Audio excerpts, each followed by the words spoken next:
Welcome everybody, this is Edgardo Balentine. And this is Scott DiGregorio, and welcome to the Real Estate of Tomorrow podcast, where we're going to discuss the rapidly changing landscape of the real estate industry. And the steps that you need to take today in order to survive tomorrow. Look, I'm going to give you the perspective of a 25-year veteran, somebody who has been there and done that. With Jesus line for all fart, okay? Screw you, man. Look, I'm going to give you a fresh perspective from somebody that's applying those steps today. So that basically means you're young and you don't know shit. All right, let's get this started.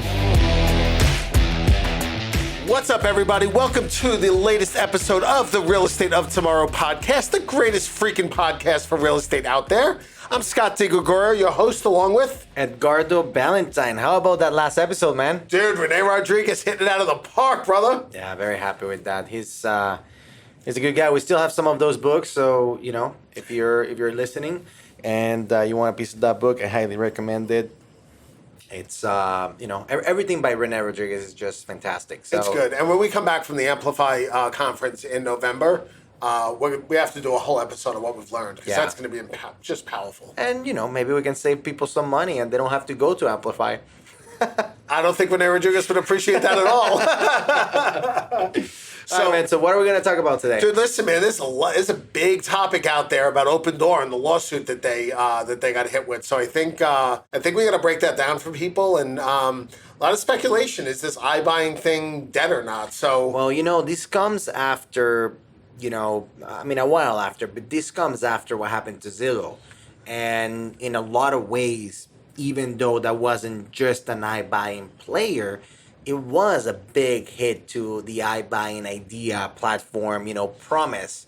And for something that came in so strongly, arguably the two strongest players in that field took big hits. So why don't we unpack what happened, and then why don't we talk about what we think this means to the future of iBuying and all these techs that were coming or that are coming. Look, 100%, but let's back up, right? Let's assume some people out there, because I know when I'm doing my seminars, I still have agents going, what the heck's an iBuyer? So let's break this down. So iBuyer is a... 1 second. You should just go back and listen to the iBuyer episode. Well, this obviously is the first recommendation we make, but for those that don't want to disengage from this one, so an iBuyer is just basically an algorithm-based model of buying real estate, and the appeal of it is speed, ease of use. It's not really to save money per se, because a lot of times the costs are equal to, sometimes higher than realtor commissions. Yeah, from a consumer's perspective, I think the easiest way to explain an iBuyer is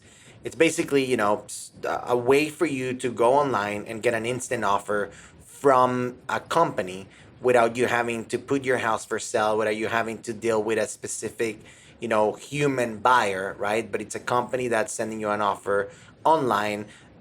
It's not really a lot of negotiation going. In that episode, we broke down the math of it. Mm-hmm. Back then we were explaining that even though, yes, it may be that you're selling the house to, at a discount, the benefits and the ease of not having to deal with certain commissions and negotiations and time in the market and all that made it a very attractive option for somebody that wanted to sell a property.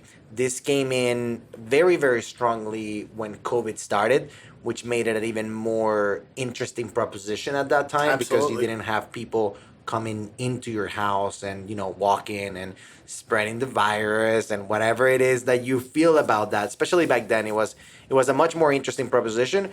And basically that's what big companies like Zillow and like Opendoor started doing. So that's what an iBuyer is. So absolutely. Okay, fast forward to now. What happened? So and by the way, Opendoor invented iBuyers. Right. They're the pioneers. So what happened was this: they got sued. Okay, the FTC, the Federal Trade Commission, sued them and said that basically they made false promises to sellers.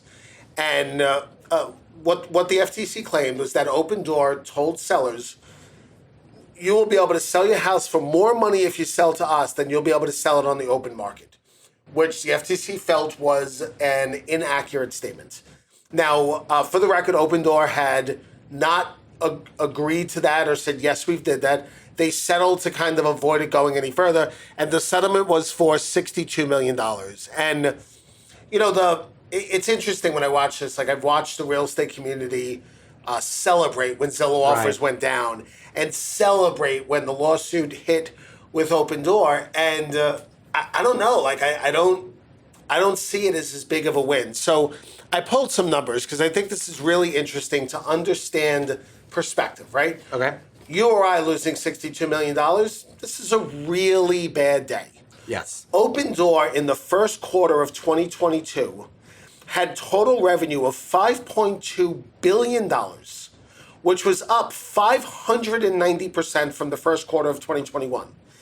And during, again, Q1 of 22, they had a profit of $535 million, which was up 452%. I think that's important because, you know, again, it's very normal to put these two fails of the big players together, right? But the two punches that they took are very different, right? Zillow on the one hand had to stop their program because they were losing money and they didn't want to continue to carry these expenses. Where what happened with Opendoor is not the same. It's not that they were losing a bunch of money and this is what happened. Is they just got sued because of the promises, or at least the idea that they were making promises that they couldn't fulfill. And look, you know, Sony got big lawsuits against them. Apple got big lawsuits against them. Toyota got big lawsuits against them. Like, companies getting sued is really not uncommon. So I personally feel I understand the celebration of Zillow offers, and we did an episode on that. You know, where we talked about, you know, yes, they're out of the park, but they're out of the game, but we don't think long term. To me, the celebration for the Opendoor thing was not aligned with it. If anybody listening to this said, "Hey, you're going to profit, put in your pocket $535 million in 3 months, but you got to write a $62 million check on the back end," It's called a business decision. yeah, that is not, like, that math works. And Right. the fact that their revenue and profits are up, you know, between 450 and close to 600% is really a staggering thing. So, I mean, it brings us to the question, right? Like, where is iBuying going? So you go first. I mean, is it dead or alive? I'm a big believer of iBuyer. I really think that that's the future of selling properties. I think that I can't get beyond the sales pitch or the ease that it provides the end user. For me as a seller, if I can just with a couple of clicks sell my house, even if I'm not selling it at the highest point, I think it makes a lot of sense to me, especially in a world where the majority of these sellers need to buy a house immediately. When you start looking at the different options that they have, when you're trying to sell and buy at the same time, we've talked about, you know, the options that we can provide our clients. That's never the cheapest option. It's never Of course. the best option as far as finances for the client. So I'm a big believer in iBuyer. As much as I don't like the idea of iBuyers for the real estate community as it is today, you know, in the sense of I think it's less profitable for realtors and for a lot of my partners. I am a big believer in iBuyer. The question that I have and the question that I ponder is the iBuyer something that's going to be able to come into a market and become the status quo in the market, like I believe, or is this one of those waves that come and go in real estate? Not that come and will forever go, but that come and go, like buying and flipping and fixing houses, or fixing and flipping houses. Is that something that is appropriate for a specific market in a specific period of time, and that market continues to come in and come out? Or is it something that's here to stay? That's more my question. Do you disagree? Do you think it's not here to stay? Or So I agree with you in that it's here to stay, but I don't agree with a lot of what you said. Okay, look, I'm, you know, anybody who knows me or follows me knows I'm a big Tesla guy, and Buying a Tesla is the easiest thing. I ordered my new Tesla 2 weeks ago, and it took me 6 minutes online. There were 4, 5, 6 things to click, and we're good to go. Love that. But when you're looking at real estate, there are two components of it. Okay, I had a great mind in my office, and he drew a grid on a board. Okay, He loves grids. he loved grids, and it was tactical and emotional down the left side, and then proactive and reactive along the top, right? And I think on the tactical side of things, iBuyer scratches a lot of itches, but I don't think it will ever dominate the market because of the emotional piece of it. Now, I personally think it will always exist. It'll own a segment of the market, 5%, 15%, whatever the number is, I don't know, but it'll own a smaller percentage. I think it's like E-Trade, right? My brother's Ameriprise practice does really well, yet there's E-Trade. E-Trade controls the segment of the market. Yeah, but I'll tell you why I push back on that. The person that's actually utilizing the iBuyer is the seller. I think there's less emotional attachment, or there's less emotions when you're departing the house than when you're purchasing the house. And I understand that there's still like the person that's attached to their house and blah blah blah. I get it. But I think as real estate become more of an asset class, and we've seen that happen, especially for somebody that's selling the house. As my generation is pushing more and more the idea of, real estate as an asset class and real estate as an investment and real estate just a place to live and blah, blah, blah. I believe that when it's actually a person that might get attached to the house that they're selling, there's so much going on with the house that they're trying to buy that I think they'll take the convenience of selling the house and kind of like ignore that emotional attachment to the house that they're selling because they're more concerned about the house that they're buying. And I think that that's going to end up dominating more so than, that whole like emotional push, which I think it's going to happen more with the purchases because they need to see it, they need to feel it, they need to all of that rather than, when you're selling the house. I don't know. I think this might be a situation where. No, this is coming from somebody who's never sold. I was just going to say. So I realize that. Yeah, I think this might be a generational thing, right? Like when I bought my house back in 2013, the guy I bought it from raised his 3 kids there, and it meant a lot to him that I was going to raise my 3 kids there, and I think you'll find when you sell the house you're in now that you're raising your girls in. I think you're going to find.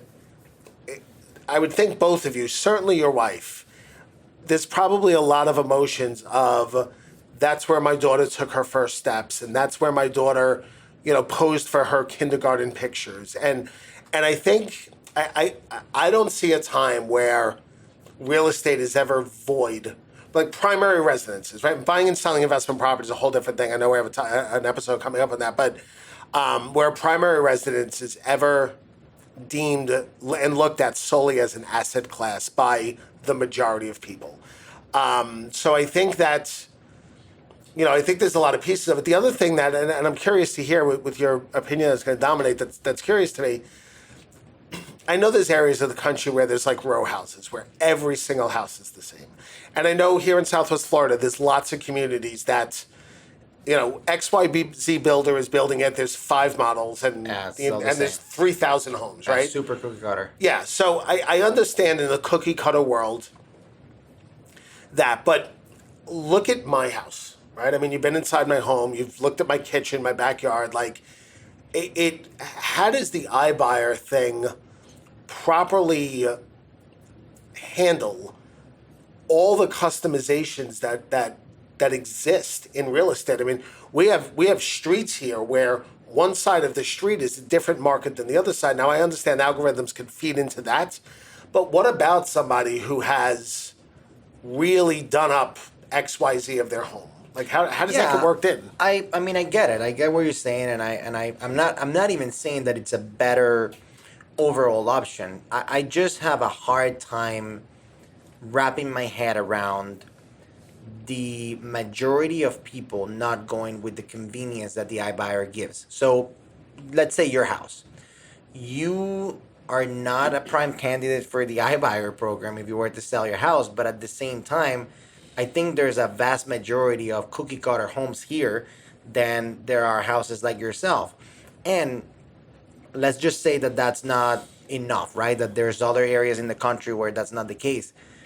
I believe that at some point technology catches up with all of that. I believe that at some point, instead of, okay, maybe your house is a little bit more special, so maybe, they drop one of those meta cameras or whatever, and then you just kind of like let it do its thing, you return it, and then you get a price. Like I love the idea and the romanticism and all of that of what you're saying. I just don't see that there's not that gap can't be bridged with technology. And then just to go back to the emotional thing, I feel like the one section of the population that might be super attached to the house, like me, for example, or like my wife, not me, because my wife has a much bigger heart than I have. Let's say We all my know wife, that. let's say my wife. I think the stress and everything else that will encompass the purchase will overpower the emotion and overpower all those concerns with going through a route like the iBuyer, and the ease of the iBuyer will be more powerful than the emotion of selling it. So that's where I have a hard time not seeing this as a status quo for the future. And again, I don't look, I'm not here to say that that's better. Like, I like the idea of a real estate professional coming in and doing its thing, and I like that type of transaction better. I just don't. I just don't see how we can beat that in the future. Now, time, when you talk about in the future, you're talking 10, 20, 30 See, years. that's what's really tough, right? 10, 30, 40 years. The thing is, like, do we have self-driving cars in 10 years, Scott? I have one now, so yeah. So I have a hard time feeling like if we can have self-driving cars for real in 5 years, I have a feeling that we can figure out your kitchen. It's a valid point, and it's funny. When I talk about this in my classes, in a seminar, one of the things I sometimes say is this: like, I'm a Brooklyn boy. I raise my children. You do not get in a stranger's car. Yeah, you do right? not talk to a stranger. If a stranger ever says get in his car, run in the opposite direction that his car is facing because he can't chase you in reverse. And my kids are older now, but when my son was 14, Dad, can you take me to basketball? Dad, Jay, would you just jump in an Uber? So in a 10-year window, I completely flipped my script and was not only comfortable putting my son in an Uber, but in a lot of wealthy communities around the country, unlimited Uber is considered an elite gift for a 16 or 17-year-old child. Yeah, that's right. Over a new car. Yeah. So there's a lot of people, and I've been in some Uber rides that would be a contrast to this, but there's a lot of people that'll say that putting my kid in an Uber is safer than putting my kid behind the wheel of a car. So, look, time will tell what goes on. I mean, I think you think it's going to be more like travel agents, where it dominates the industry, but there's still some travel agents. I think it's going to be more like investing in stocks, which is, yeah, it holds a small segment of the market, but still there's a healthy, vibrant population of financial advisors. Well, this goes back, and I don't necessarily want to get into that right now in this particular episode. I think that's a whole episode on its own, and I'm curious to hear what people have to say about that. But this goes back to, that argument that you and I have, where if I were to just make a bet, again, this is not, man, I love you, real estate agents. I don't want any of you to disappear. Like, we're here to stay together. Yeah, in the trenches and with be you. better and all of that. But you and I talk about this all the time. And if I was to make a bet and I were to just roll the dice and really bet money with you, and who's in more danger from now to 20 years, I've told you, I think listing agents are in way more danger than buyer's agents, and you believe the other way around. Opposite. Yeah, I have the opposite opinion. So I wouldn't be surprised to live in a world where the iBuyer dominates the listing segment of things, and there's certain listing agents that take care of those post iBuyer type transactions, and the rest of the population, the rest of the agents are mostly focused on buyers. Now, and I'm sure you agree with me, and please expand on this, but at the end of the day, the one thing that we absolutely agree with is whether iBuyer is coming in for to take a 5% market or a 65% market of all the transactions. At the end of the day, you as an agent, you need to start thinking of, okay, this is a reality. This is something that's out there, and it's not gonna shrink. It's only gonna grow, even if it's just a little bit. It is your job to figure out how you can either one, give a better argument or give a better reason on why to use you over these iBuyers, or two, what I think you should do, since I'm of the opinion that they're here to stay, is how can you profit off of this type of technologies? How can you somehow leverage these types of technologies? So look, let's break this down. I don't mean to interrupt you, but I think you touched on something that's worth expanding upon. So As usual. I think there's three things. There's three categories. Okay, category number one is to have a deep understanding of this model. Super important. Okay, you got to really know. Look, you know as well as I do. Every time a headhunter calls me, I speak to them. I'm not going anywhere, but I need to understand my competition. I have friends that work at other companies. Like I always have my pulse on the finger on that. So number one, you need to really understand the pros, the cons, and with an open mind, right? Like. Don't let your client explain to you what it is. Exactly, but and be able to go deeper. Like I know item 4 on the top of page 2 of Zillow's privacy policy says that they will record your phone conversations and text conversations and sell that information to their affiliated companies. Yeah. Like I know that Quicken Loan, when they tell you the rates, and yeah, I'm name dropping here. When you scroll down, they're also charging you 2.75 point and saying that you're putting 25% down and your credit score is 1,000 on an FHA loan. But you got to click on legal. You got to click on legal disclosures. Yeah. So that's the first thing, right? You got to know it, and you got to understand what segment, like what type of buyer, what you would call an avatar, what type of seller rather, would this really benefit and which would it not? So that's the first thing. The second thing you need to do is what you said, which is you need to come up with very intelligent answers and counters as to why you versus them. Because if you're not having those conversations now, those conversations are coming. Sitting here in Southwest Florida, Opendoor recently entered our market. They haven't been here before. I haven't read into it, but I caught, in researching for this episode, I caught a headline that said that. So they are expanding. That's the second thing. And then the third thing is, like you said, how do you profit? Like, what does Opendoor do with the seller lead? So if I go onto opendoor.com and I punch in my house and I say, hey, I want an offer, or like what would you give me? Just even if it's just out of curiosity, if I don't do anything, is there any sort of scenario where Miss Sally, a real estate agent, could maybe get that lead or somehow, way, shape, or form work with them? So I think that those are three rabbit holes that any real estate professional who's not on the cusp of retirement really needs to dive into and brush up on, and make this a set of tools that they could add to their toolbox. Yeah, just don't hide in the sand. Don't put your hand in the sand with things like this, because Gary Vee talks about this type of technologies coming in. It's very important for you to learn about them, because this is the thing. Whether you believe in iBuyer or not, the fact that the technology is getting there, or it's there, whether it's iBuyer or something similar to that, will come. And whatever knowledge you can get from this particular technology will only help you, obviously, combat this one or combat the next one. And look, going back to Tesla, when Tesla 10 years ago started, Elon Musk was literally laughed at. Yeah. Internet car sales will never work. In fact, it was illegal in most states. People need to feel, touch, and test drive a car.